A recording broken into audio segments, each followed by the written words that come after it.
আসসালামু আলাইকুম। আজকের বাংলা নিউজে আপনাকে জানাচ্ছি স্বাগত। এখন শুনবেন সংবাদ শিরোনাম। আমাদের সংবাদটি যদি ভালো লাগে লাইক কমেন্ট শেয়ার দিয়ে জানিয়ে দিন আপনার মতামত। ৪৮ ঘন্টার মধ্যে ইরানে হামলা চালাতে পারে যুক্তরাষ্ট্র, জানিয়েছেন সার্বিয়ান প্রেসিডেন্ট। যুদ্ধবিরতি ভেঙে গাজায় ইসরায়েলি হামলা, পাল্টা জবাবের হুঁশিয়ারি হামাসের। যুদ্ধ নাকি সমঝোতা, উত্তেজনা প্রশমনে আলোচনায় বসছে যুক্তরাষ্ট্র ইরান। ইরানের ২ শহরে ভয়াবহ বিস্ফোরণ, নিহত ৫, আতঙ্ক ছড়ালো জনমনে। মধ্যপ্রাচ্যের উত্তেজনায় অনিশ্চয়তায় ইউক্রেন, আলোচনা ভেস্তে যাওয়ার শঙ্কা। যুদ্ধের ভয়ে ঘরে ঘরে খাদ্য মজুদ, আতঙ্কে দিন কাটাচ্ছে ইরানিরা। ৪৮ ঘন্টার মধ্যে ইরানে হামলা চালাতে পারে যুক্তরাষ্ট্র, সার্বিয়ান প্রেসিডেন্ট। যুক্তরাষ্ট্র আগামী ৪৮ ঘন্টার মধ্যে ইরানে হামলা চালাতে পারে এমন আশঙ্কা প্রকাশ করেছেন সার্বিয়ার প্রেসিডেন্ট আলেকজান্ডার ভুচিচ। সার্বিয়ার বেসরকারি টেলিভিশন চ্যানেল পিঙ্ক টিভিতে দিয়ে এক বক্তব্যে তিনি এ মন্তব্য করেন।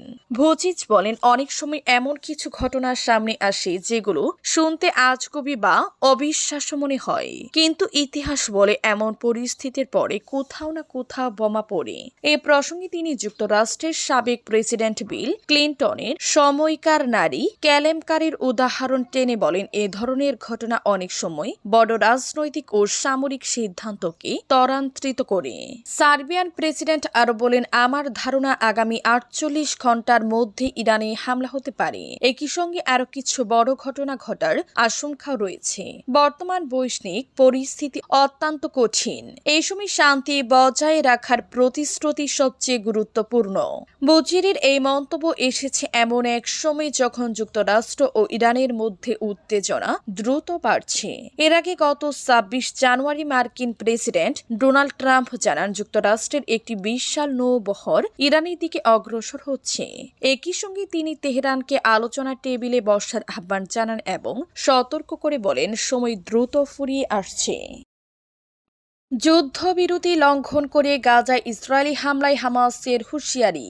ফিলিস্তিনের গাজা উপত্যকায় যুদ্ধবিরতি লঙ্ঘন করে ইসরায়েলের হামলা অব্যাহত থাকলে তার পরিণতি ভয়াবহ হবে বলে সতর্ক করেছেন হামাসের শীর্ষ নেতা খলিল আল হায়া।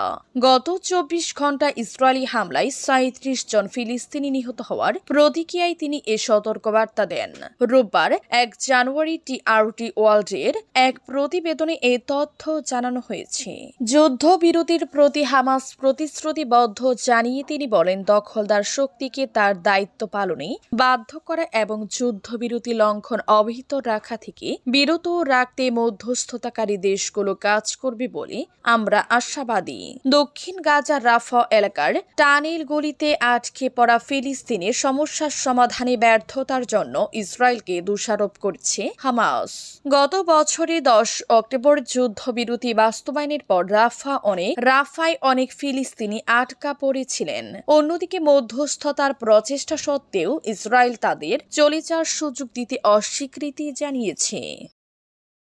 উত্তেজনা প্রশমনে আলোচনায় বসতে যাচ্ছে যুক্তরাষ্ট্র ও ইরান।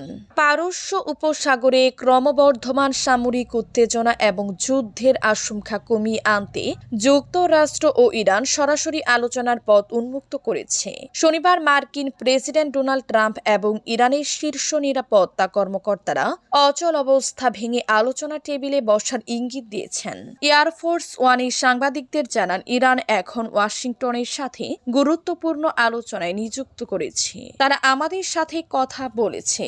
আমি চাই তারা এমন একটি চুক্তিতে আসুক যেখানে কোনো পারমাণবিক অস্ত্র থাকবে না।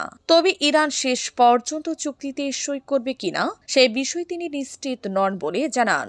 একই দিনে ইরানের সুপ্রিম ন্যাশনাল সিকিউরিটি কাউন্সিলের প্রধান আলী লারেনজানি এক সোশ্যাল মিডিয়া পোস্টে জানান, আলোচনার জন্য একটি ফ্রেমওয়ার্ক বা রূপরেখা তৈরির কাজ এগোচ্ছে। তিনি মিডিয়াতে প্রচারিত যুদ্ধ পরিস্থিতির বয়ানকে কৃত্রিম আখ্যা দিয়ে বলেন, আলোচনার প্রস্তুতিতে অগ্রগতি হয়েছে। উত্তেজনার প্রেক্ষাপট, গত কয়েক সপ্তাহ ধরে দুই দেশের মধ্যে চরম উত্তেজনা বিরাজ করছিল। ইরানের ২ শহরে ভয়াবহ বিস্ফোরণ, নিহত ৫। ইরানে একই দিনে পৃথক 2 শহরে ভয়াবহ বিস্ফোরণের খবর পাওয়া গেছে। এতে অন্তত 5 জন প্রাণ হারিয়েছেন। দেশটির দক্ষিণাঞ্চলে অবস্থিত বন্দর আব্বাসে বিস্ফোরণের পর ওই দিনই দক্ষিণ পশ্চিমাঞ্চলীয় আরেক শহর আহাবাজেও বিস্ফোরণের ঘটনা ঘটে। সবশেষ ঘটনায় 5 জন নিহত হয়। স্থানীয় প্রশাসন ও রাষ্ট্রীয় গণমাধ্যম জানিয়েছে গ্যাস লিক থেকে এসব বিস্ফোরণের ঘটনা ঘটে। তবে উপসাগরীয় অঞ্চলে মার্কিন সামরিক উপস্থিতি বৃদ্ধি এবং ইরানের পারমাণবিক কর্মসূচি ঘিরে যুক্তরাষ্ট্রের অভীত চাপ ও হুমকির মধ্যে এর পরপর বিস্ফোরণের ঘটনায় দেশটির নিরাপত্তা ও স্থিতিশীলতা বিরাজমান উদ্বেগে নতুন মাত্রা যোগ হয়েছে। সংবাদ মাধ্যমটি বলছে, ইরানের উপসাগরীয় উপকূলবর্তী দক্ষিণাঞ্চলের শহর বন্দর আব্বাসে একটি আবাসিক ভবনে বিস্ফোরণে 1 জন নিহত এবং অন্তত 14 জন আহত হয়েছেন বলে ইরানের আধার সরকারি বার্তা সংস্থা মেহেরকে জানিয়েছেন এক স্থানীয় কর্মকর্তা। যুক্তরাষ্ট্র ইরান উত্তেজনায় ইউক্রেন আলোচনা ভেস্তে যাওয়ার শঙ্কা। বিশ্বের কয়েকটি দেশের মধ্যে চলমান যুদ্ধ ও উত্তেজনা দিনকে দিন ভিন্ন মাত্রার রূপ নিচ্ছে। মার্কিন প্রেসিডেন্ট ডোনাল্ড ট্রাম্পের নানা অতর্কিত পদক্ষেপে একদিকে সংকট বাড়ছে, অন্যদিকে সমাধানের পথ রুদ্ধ হয়ে যাচ্ছে। এ অবস্থায় ইউক্রেনের প্রেসিডেন্ট ভলোদিমির জেলেনস্কি শঙ্কা প্রকাশ করেছেন, যুক্তরাষ্ট্র ইরান উত্তেজনার কারণে ইউক্রেন সংকট সমাধানের পথ আটকে দিতে পারে। রোববার আমিরাতের আবু ধাবিতে রাশিয়া ও ইউক্রেনের প্রতিনিধি দলের বৈঠক হওয়ার কথা, কিন্তু যুক্তরাষ্ট্র ইরান উত্তেজনায় তা ঝুঁকিতে পড়েছে বলে শনিবার শঙ্কা প্রকাশ করেন জেলেনস্কি। গতকাল শনিবার গার্ডিয়ানের এক প্রতিবেদনে জেলেনস্কির উদ্বেগের কথা উঠে আসে। এর আগে আবু ধাবিতে রাশিয়া ইউক্রেন শান্তি চুক্তি উপলক্ষে প্রথম বৈঠকটি গত 23 থেকে 24 জানুয়ারি অনুষ্ঠিত হয়েছিল। এই বৈঠক থেকে রোববার বৈঠকের দিন তারিখ ঠিক করা হয়। ঘরে খাবার মজুত করছেন ইরানিরা। গত শুক্রবার থেকে ইরানিদের মধ্যে এক চাপা আতঙ্ক ছড়িয়ে পড়ে। গুজব ছড়িয়ে যায় যে কোনো মুহূর্তে যুক্তরাষ্ট্র সামরিক হামলা চালাবে, আর এই আশঙ্কা এখনো ইরানের জনগণের মধ্যে রয়ে গেছে। যদিও আলোচনার ব্যবস্থা চলছে বলে জানিয়েছে ইরান কর্তৃপক্ষ, তারপরও ইরানিরা নিজেদের জানালাগুলো শক্তভাবে বন্ধ করে দিচ্ছেন, প্রয়োজনীয় খাবার ও পানি মজুত করে রাখছেন। রোববার মিডল ইস্ট আইয়ের প্রতিবেদনে উঠে এসেছে এই তথ্য। তেহরানের বাসিন্দা 43 বছর বয়সী এক কৌশলী বলেন, আমি শুধু অপেক্ষা করছিলাম কখন আঘাতটা আসবে। সকাল পর্যন্ত ঘুমাতে পারিনি, বারবার জেগে উঠছিলাম বিস্ফোরণের কোনো শব্দ শুনি কিনা, সেটাই কান পেতে শুনছিলাম। আজ রাতে কি হয় দেখা যাক। আরেক বাসিন্দা সুরেহ বলেন, মানুষের আচরণ দেখে মনে হচ্ছিল সবাই যেন মানসিক ভারসাম্য হারাচ্ছে। তিনি বলেন, ওরা ভাবছে যুক্তরাষ্ট্র হামলা করলে সব ঠিক হয়ে যাবে।